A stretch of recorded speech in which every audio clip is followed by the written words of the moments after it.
How you doing? It's great to see a lot of people out in Athy between yesterday, overnight and today. The fight continues, it goes on. But we're not on our own. And you look around Europe and you look in London today, there was thousands of people on the streets in London today fighting against austerity. And we look at our partners in Greece. Now I mean the people. The people and our partners in Greece have gone through 8 years of suffering. And now at last they have a government that's standing up to them, for them. And they have a government with a spinal cord, something that our government can learn from. We have a government that's standing with the people over there and trying to get them a better deal and trying to bring an end to austerity. And our politicians and our government could learn enough from them. And what they're doing now is, we have Fine Gael, Fianna Fáil and Labour. What they're calling for is more austerity on the Greek people.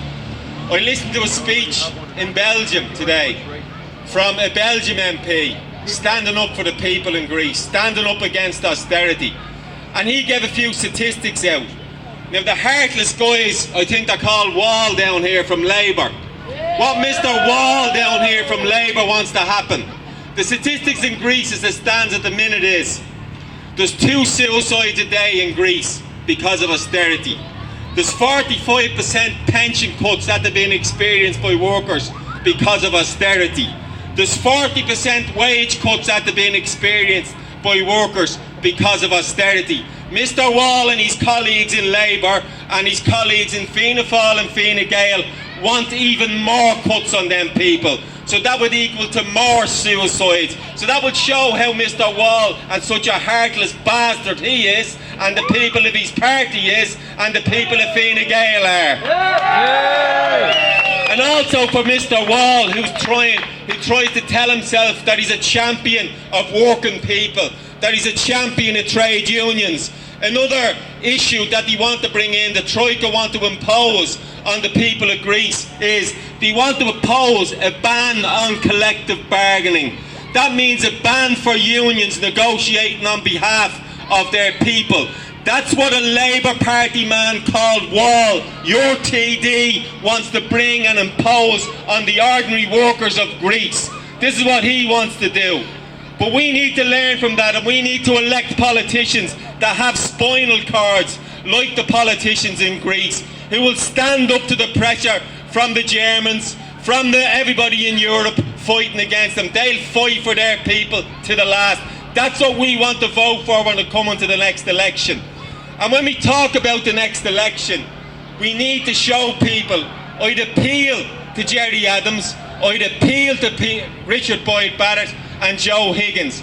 What you need to put in front of people, you need to put in front of them an alternative government. You need the people, when they go to the polls, they're not voting for the AAA for the protest vote. They're voting for something historic in Ireland.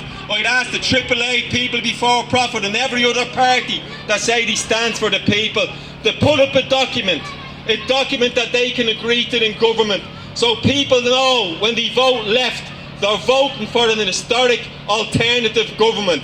That's what we need to do. We need to show solidarity with each other and all join together to defeat this government. And when you think of the word solidarity, we need to learn then again from other people in Europe. We need to learn from the Polish people. The Polish people in Poland stood against tyranny, stood against a communist dictatorship in Poland, and they stood against them. They acted in solidarity with each other and they defeated that government. Now we need to learn from our neighbours, our friends and our work colleagues that's living here in Ireland with us now, and we need to show solidarity against this fascist government. It's a fascist government that's imposing tyranny on you. It's a fascist government that's leaving 101-year-old women lying on trolleys for days in hospitals. That's what Mr. Wall in the Labour Party in your constituency stands for. He stands for more of that, and he stands beside Dennis O'Brien and his profit-making exercise with site-serving Irish water. Declan hit on something. What do we do from here? Where do we go? We have to lead people in civil disobedience. We have to stand up for ourselves. And like the lady said before me, in non-violent civil disobedience.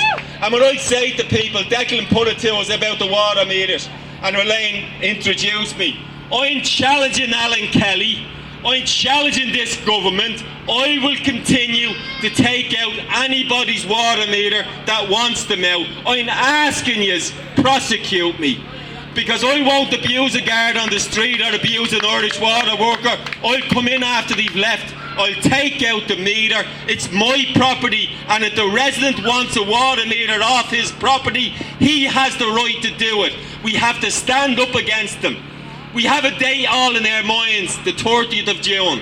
Register before the 30th of June, or else you won't get your allowance. I'll appeal to all the water fairies around the country. Let the 30th of June be the end of water meters.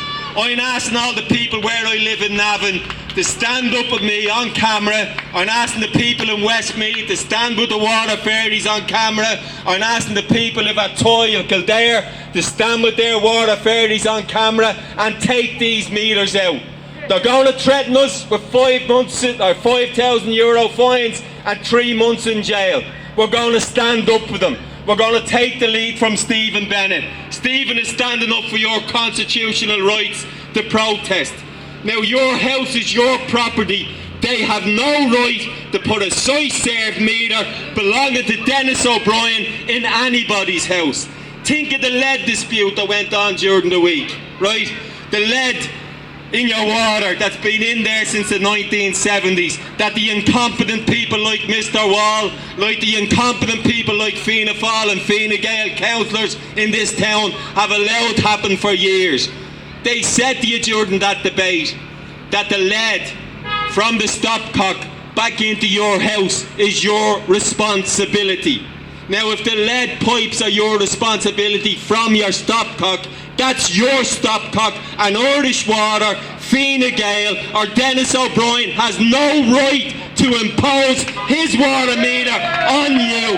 So let's make the 30th of June the day the water meters come out around the country on camera, up front, and give the 2 fingers to Dennis and the Kenny and John Borden. Thank you.